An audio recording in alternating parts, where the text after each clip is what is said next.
Where do I begin? So I graduated. I got a first class honours as a Bachelor of Science. I made emulsions, niasomes, personal care, analysed skin elasticity, hair strength and SPF values. It was challenging, but I really enjoyed the labs.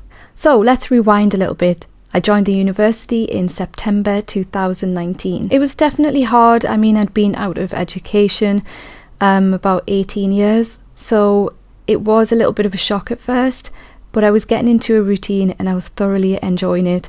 Then sadly, February 2020, we went into lockdown and everything changed. I spent the rest of my first year, the majority, or if not all, of my second year and quite a lot of my third year doing lectures online, which just wasn't the same, but we all made the best that we could. I think what made it even more difficult is that at the same time I was also homeschooling the boys, trying to entertain them, and also trying to do online lectures, assessments, study for exams. It was quite intense. So my favourite topics were dermatology and formulations. These were both in year 2. This made year 2 so enjoyable for me. It was my favourite year by far. Although we were still doing our lectures online, we could go and do labs. So it meant that we were still kind of interacting, but it was under COVID regulations. So it was a little bit more challenging and not everyone could make it because some people had moved back home. So to be able to go into the lab, you had to have 2 COVID tests. They had to be done in advance of the labs, so a few days in advance. Then you had to be full PPE.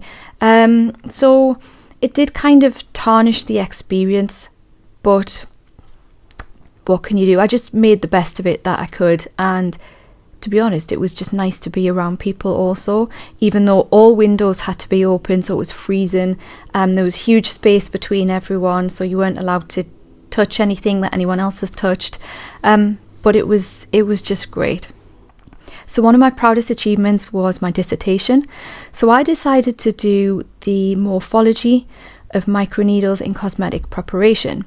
So when I first thought about this, I was really interested to know how, microneedles, so acne patches, the ones that have the spikes. I wanted to understand basically the materials and also the preparation, like how to make them, what they were made of, and how they dissolve. So I started to do a lot of research. I started to read the literature. Research is a different thing to reading literature, which is another thing that I kind of realised when I was at university, when everyone says, I'm doing my research. It's not research, you're just reading the literature that's out there. So during my literature review, I realised there isn't much here to show how the needles look once they've been placed in the skin. So that was the other part of my dissertation. So effectively it was 2 parts. It was a literature review and also my own study on the morphology of the microneedles once they'd been inserted. And because of that, I'm actually doing something else that's quite interesting and exciting. So hopefully I'll be able to share that soon.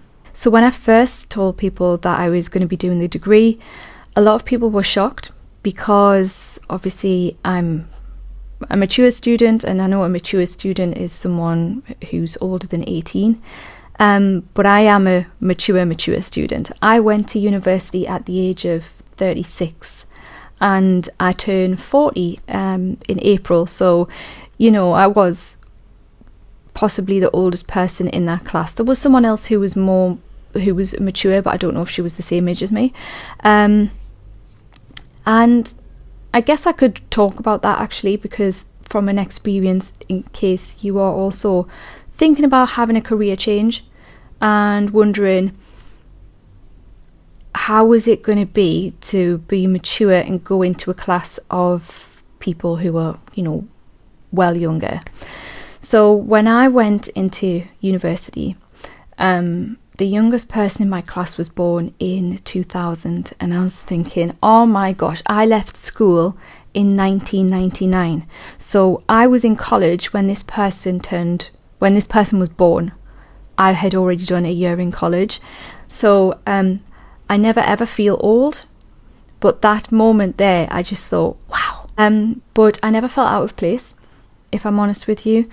And even though I had like family challenges that I guess they wouldn't have had the same challenges, but I don't know everyone's situation, so they could have had their own personal challenges at home as well. But my situation was a little bit different with the children. But I never felt like, oh, here's the grandma of the group, especially when it came to doing things that involved you being a team. I was always seen as an equal. So it feels daunting going there as the older person, but it's forgotten about quite quickly. So there's advantages for sure. So one would be your knowledge, and also the way you react to things is very different when you're older to when you're younger. How you handle situations, time management is key, what I've realised in university, because it ramps up very, very quickly. So I would say, because of my situation and because of the person I am as well, my time management was excellent. And also I had the experience of writing my blog and writing articles for magazines. So when it came to doing essays, etc., I really did well in things like that. So there are definite advantages. So where am I now? So this has been quite tricky. So the reality is, in the Northeast, we have incredible opportunities for pharmacists. So if you want to be an analytical chemist, you just want to work within pharmacy in general, the opportunities here are vast. The sad side is that there's a real lack of opportunity if you're a cosmetic chemist, because there's maybe one lab or two labs at a push, and they're very, very small teams, so they're not looking for anyone else. You have things like Procter & Gamble up here. We have GSK up here. So they're mostly looking for those who are who have a life science degree, which GSK actually is great, because they do have some internship type graduate programs where it's like a 3-year program, and you can go into different roles within the industry, which I would say is a really good idea. It's something that I couldn't do because of my family commitments, etc., and it was the travel daily. I couldn't do, but if you were able to move and be closer to that area and cover them 3 areas, so it was marketing, NPD, which is new product development, and then you would go and do regulations, and then you would go into formulation and manufacturing. So you would cover all the areas that would be essential as a cosmetic chemist, which I think is an excellent opportunity. Sadly, I couldn't do it. I actually applied to about 20 jobs. Very few people got back to me. I had quite a lot of science recruiters come to me because they were really interested in what I did.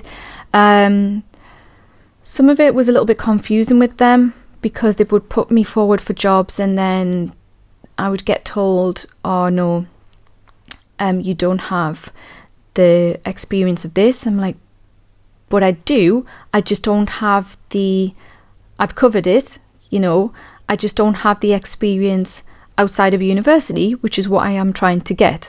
So that whole thing is a very tricky situation, and when there are more opportunities, then it's easier to start at a very basic kind of junior level and then work your way up. But when there's already very few opportunities in your area, a lot of the time they are already looking for someone with experience, and it's so frustrating. It's like, I can't already have experience if I've just left university, and you won't give me experience because you want someone who has experience. How do you expect that to work, really? So actually, on that topic, people who do placement, I chose not to do placement. So if you do placement, you do year 1, year 2, year 3 would be placement, then you come back to university and you do your year 3, which would be year 4. So I decided not to do that. Quite a few people decided not to, basically because of the pandemic. A lot of companies weren't taking on graduates for placements because it was just very difficult for everyone. So a lot of people didn't actually do placement in my year. We just carried on and went straight to year 3. But if you do placement, then a lot of companies will take that on board as kind of experience, even though when they're looking for experience, sometimes they're looking for 2 years. But if you've had a 1-year placement, they will kind of take that into consideration as well. So for me, where I am now is I'm self-employed and I'm working in science communication. So I work alongside brands, and I also do content creation as well. But most recently, I'm an academic tutor at a university and I'm absolutely loving it. Another thing is, since my youngest now loves science, I created a channel called Label and also an Instagram. I started that at Christmas time, and it's got everything to do with STEAM. So STEAM is science, technology, engineering, art and maths. So I do videos based on like just little science videos, basically, covering them type of topics, and it's really interesting. So I'll put a link to those below. My fields of interest are hair health, skin and women's health, and I really want to work within these in the future. I also want to continue what I'm doing because I do love that, but also possibly launch something within them fields, because even in my spare time I'm reading all new studies on hair, on women's health in particular, menopause, etc.